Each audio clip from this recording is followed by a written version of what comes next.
सभी मित्रों का दोस्तों का स्वागत है हमारे यूट्यूब चैनल आश्रय वृंदावन में। और आज हम लेकर के आए हैं श्री महाकवि भास प्रणीतम प्रतिमा नाटकम। आज हम इस नाटक को प्रारंभ करने जा रहे हैं और इसकी आज हम श्लोक सहित व्याख्या देखेंगे और थोड़ा सा संक्षेप में देखते हुए हम लोग इस नाटक को पढ़ेंगे और श्लोकों की व्याख्या को थोड़ा सा अच्छे से देखेंगे। तो चलिए प्रारंभ करते हैं प्रतिमा नाटकम। ये 7 अंकों का नाटक है दोस्तों, और इसमें प्रथम अंक में अब देख रहे हैं कि जैसे कि होता है कि नाद्यन्ते ततः प्रविशति सूत्रधारः। सूत्रधार प्रवेश करता है और नांदी बोलता है। नांदी का अर्थ होता है नाटकों में मंगलाचरण, जिसको शास्त्रों में मंगलाचरण की परिभाषित किया गया है, उसी को यहाँ नांदी बोलते हैं। तो आइए देखते हैं नांदी के विषय में क्या कहा है। तो सूत्रधार है, सूत्रधार नांदी करता है मतलब मंगलाचरण करता है। तो सूत्रधार ही सर्वप्रथम रंगमंच पर उपस्थित होकर नाटक की प्रस्तावना करता है। ठीक है, तो नांदी के विषय में देखिए, आप देख रहे होंगे कि ये दिया है नांदी। नांदी क्या होता है ये, तो नंदन्ति देवाः अस्याम अथवा यो नांदयति देवद्विज नृपादीन इति नांदी। अर्थात कह रहे हैं कि नंदन्ति देवाः अस्याम, जिससे या जिसमें नंदन्ति देवाः देवता जो है प्रसन्न हो जाते हैं जिसको सुन करके, या नांदयति इति देव द्विज नृपादीनान इति नांदी। इनको जो प्रसन्न कर देता है, किनको? देव द्विज नृपादीन को, उसी को नांदी कहते हैं। प्रसन्न कर देता है वही नांदी है। ये देखिए, नाद्याः अन्ते नाद्यन्ते, उस नांदी के बाद यहाँ भाव में सप्तमी हुई है। ये अलग विषय है, थोड़ा सा आपके लिए कठिन पड़ेगा मित्रों। जो हमारे विद्यार्थी हैं उनके लिए थोड़ा कठिन पड़ता है, तो हम सरल व्याख्या आपके लिए लेकर के प्रस्तुत करेंगे। तो आइए देखते हैं आगे। तो सूत्रधार के विषय में बोला है कि प्रधान नट जो है वो सूत्रधार होता है, वही सबसे पहले प्रवेश करता है। और उसके लक्षण में बोले हैं कि सूत्रम धारयतीति सूत्रधारा, ये है इसका जो लक्षण है। अगर शॉर्ट में देखें तो क्या बोलेंगे? सूत्रम धारयतीति सूत्रधारा। और श्लोक की बात करें, लक्षण की बात करें, तो ये है नाट्यस्य यदनुष्ठानम तत्सूत्रम स्याद् बीजकम रंगदैवत पूजा करेत सूत्रधार उदीरितः। ये तो सूत्रधार हो गया, जो कि सूत्र रूप में बोल देता है, पूरे नाटक की कथा को सूत्र रूप में स्यात् सबीजकम, सबीज के साथ में वो उसको प्रस्तुत कर देता है। वही क्या है? सूत्रधार उदीरितः। और नांदी के यानी मंगलाचरण के विषय में बोलते हैं कि आशीर्वचन संयुक्ता स्तुति यस्मात् प्रयुज्यते देवद्विजनपादीनाम तस्मान् नांदीति संहिता। आशीर्वचनों से संयुक्त होता है और जिसमें किसी की स्तुति की जाती है, ऐसे द्विज नृप आदियों के, देव द्विज नृपादियों के प्रसन्नता के लिए किया जाने वाला जो नांदी है वही नांदी कहलाता है, वही वचन नांदी कहलाते हैं। ठीक है, तो आइए देखते हैं आगे।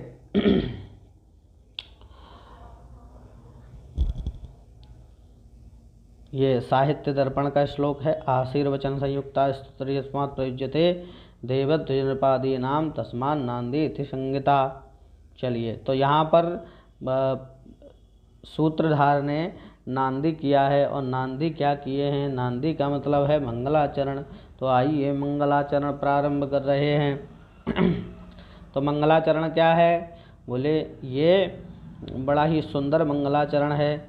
इसमें कथा का सार भी दे दिया है और सभी राम सहित सभी पूरे प्रकर का भी यहाँ पर नाम ले लिया गया है।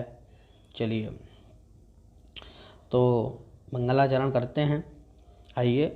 सीता भवः पातु सुमन्त्रतुष्टः सुग्रीवरामः सह लक्ष्मणश्च यो रावणार्य प्रतिमश्च देव्या विभीषणात्मा भरतोऽनुसर्गम्। देखिए बड़ा ही सुंदर श्लोक है, आप इसको गा सकते हैं, अच्छे से गा सकते हैं, क्योंकि ये जो बड़ा ही सुंदर लिखा गया है। तो ये जो श्लोक है वो लिखा गया है स्यादिंद वज्रा यदि तौ जगौगः, ये इंद्र वज्रा छंद में इस प्रस्तुत श्लोक दिया गया है। तो आइए देखते हैं। तो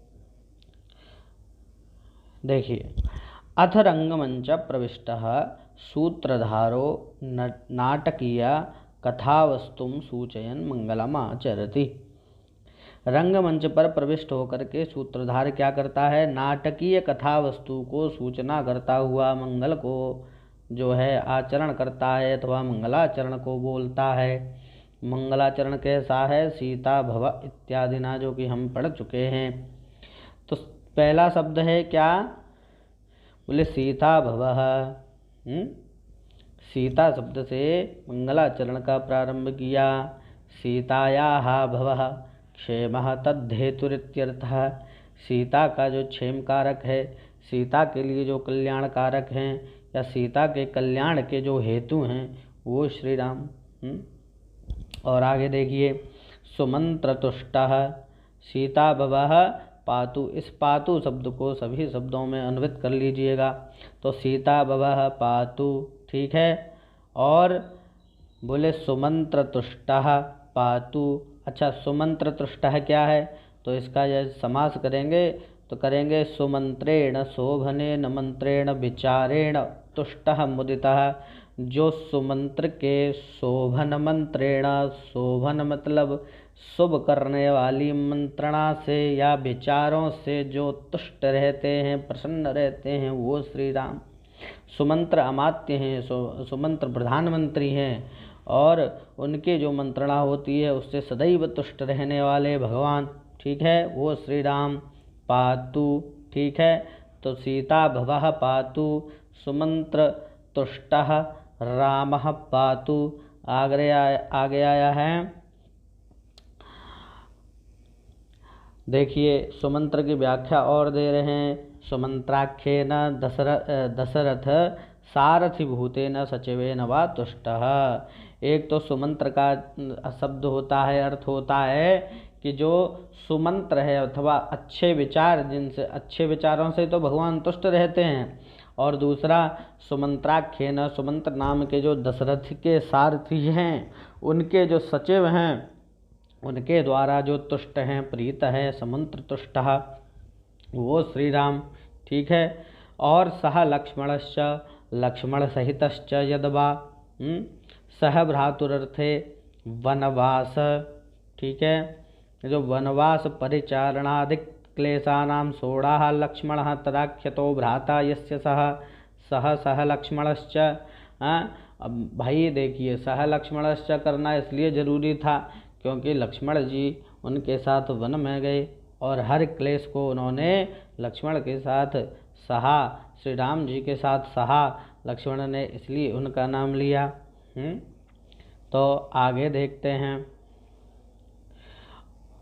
अब देखते हैं सुग्रीव पातुः, सुग्रीव, आगे क्या दिया है यदि हम देखें, सुग्रीव रामः सह लक्ष्मणश्च। सुग्रीव रामः का अर्थ देखते हैं, सुग्रीवश्चासौ शोभनकंठः, सुग्रीवश्चासौ शोभनकंठश्चासौ रामश्च सुग्रीव रामः। सु माने शोभन, सुग्रीव माने शोभन कंठ, जिनका कंठ बड़ा ही सुंदर है।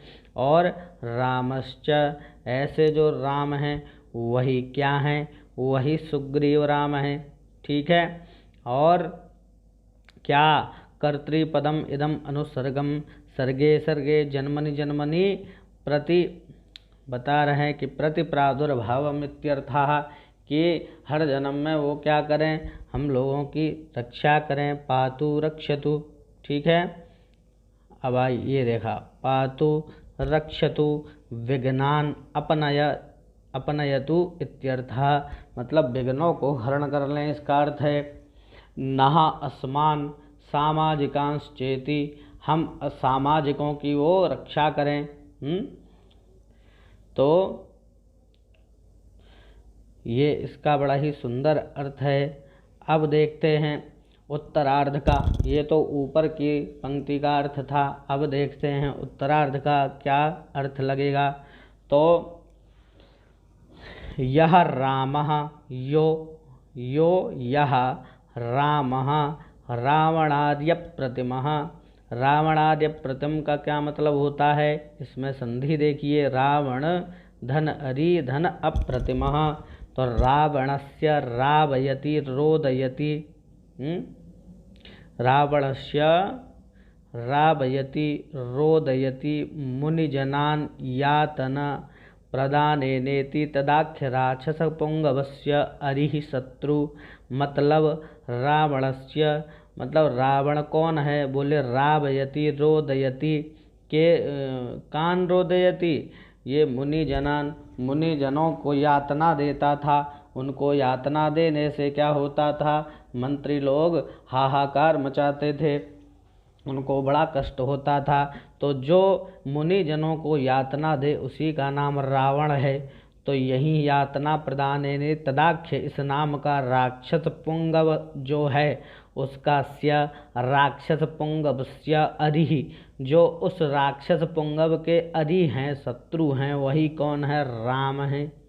अच्छा, इसके शत्रु कैसे बन गए, बोले सीता हरण हेतोरेव रावण शत्रु रामस्य भवदिति, मतलब सीता हरण के कारण ये रावण जो है ये शत्रु बन गया राम जी का। ये अप्रतिमः, अप्रतिम का अर्थ देखें तो न विद्यते प्रतिमा सादृश्यम यस्या, जिसकी कोई प्रतिमा नहीं है या जिसके समान कोई दूसरा नहीं है वही अप्रतिम हो जाएगा। रामः निरूपमः वीर इत्यर्था, मतलब निरूपम वीर हैं, उनके समान कोई वीर नहीं है, ठीक है। और क्या बोले, देव्या दिव्यति दीप्यते स्वतेजसा इति देवी, जो अपने ही तेज से प्रकाशित रहती है वही देवी। तया सीतया हेतुभूतया, उस सीता के द्वारा, उस सीता सहित। यदवा देव्या इति सहार्थे, सहार्थवाचक योगे पि तृतीया वृद्धोयुनेति निर्देशनात्, मतलब देव्या सीतया, देव्या सीतया सहित इति शेषः, हम लोगों को पातु रक्षा करें। और आगे देखें, आगे इसमें बहुत ज़्यादा व्याख्या दी है, वो आपके जो विद्यार्थी हैं उनके मतलब का नहीं है। थोड़ा सा विशेष हम नहीं जाएंगे क्योंकि ये पूरा भी करना है। 13 मिनट 14 मिनट 15 मिनट का वीडियो बन चुका है केवल मंगलाचरण का। तो आप ये समझ लीजिए कि जो मंगलाचरण है बड़ा ही सुंदर इसकी व्याख्या दी गई है। तो सीता भवः पातु, जो कि सुमंत्र तुष्टः, राम जो हैं वो सुमंत्र तुष्ट हैं, सुग्रीव राम हैं, सह लक्ष्मण के सहित हैं। यो रावणार्य प्रतिमश्च देव्या सहितम रामः विभीषणात्मा, विभीषण ही जिनकी आत्मा है, अथवा जो विभीषण के आत्मा में रहते हैं या विभीषण जिनको आत्मस्वरूप मानते हैं वही क्या हो गए, विभीषणात्मा। भरतोनुसर्गम। आइए देखते हैं अर्थ। तो कह रहे हैं कि विभीषणात्मा भरतः, ऐसा कर सकते हैं। तो विभीषणः रावणानुजः तस्मिन् आत्माभे स्वसदृशे स्वसमे सुख दुखे इति तात्पर्यम्, मतलब जैसा विभीषण को कष्ट होता था तो राम जी को भी कष्ट होता था, उनको सुख होता था तो उनको भी सुख होता था, मतलब स्वसमय सुख दुखे इति तात्पर्यम्। रक्तः अनुरक्तः च अस्तीति पदम अद्याहार्यम। अथ चात्र सीता सुमंत्र सुग्रीव राम लक्ष्मण रावण विभीषण भरताख्यानि नाटकीयानि पात्राणि मुद्रालंकार भंग्या सूचितानि। हाँ, तो यहाँ पर जितने भी पात्र हैं उन सबको सूचित कर दिया गया है, ठीक है। और उनको मंगलाचरण में उच्चारण भी कर दिया गया है। तो देवध्वज नृपादी नाम, तो यहाँ नृप भी हैं भगवान, और क्या हैं, देव मतलब देवता भी हैं, मतलब भगवान हैं। और इसी के साथ भी उन्होंने कथा वस्तु का भी बीजारोपण कर दिया। बोले यो रावणार्य प्रतिमश्च देव्या। इस वाक्य से प्रतीत हो रहा है कि रावण के द्वारा जो हरण की हुई सीता से बने शत्रु रावण के जो राम हैं, उन्हीं राम को वही हमारी रक्षा करें। तो इससे सिद्ध होता है, ठीक है। तो अब आज इस व्याख्या को यहीं विराम देते हैं, कल हम यहीं से आगे से पढ़ेंगे। तब तक के लिए आपको नमस्कार। और आपको ये व्याख्या कैसी लगी, जहाँ कहीं कमी हो तो दोस्तों मित्रों ज़रूर बताइएगा, और हम आगे अच्छे से अच्छा प्रस्तुत करने का प्रयास करेंगे। तब तक के लिए नमस्कार, राधे राधे।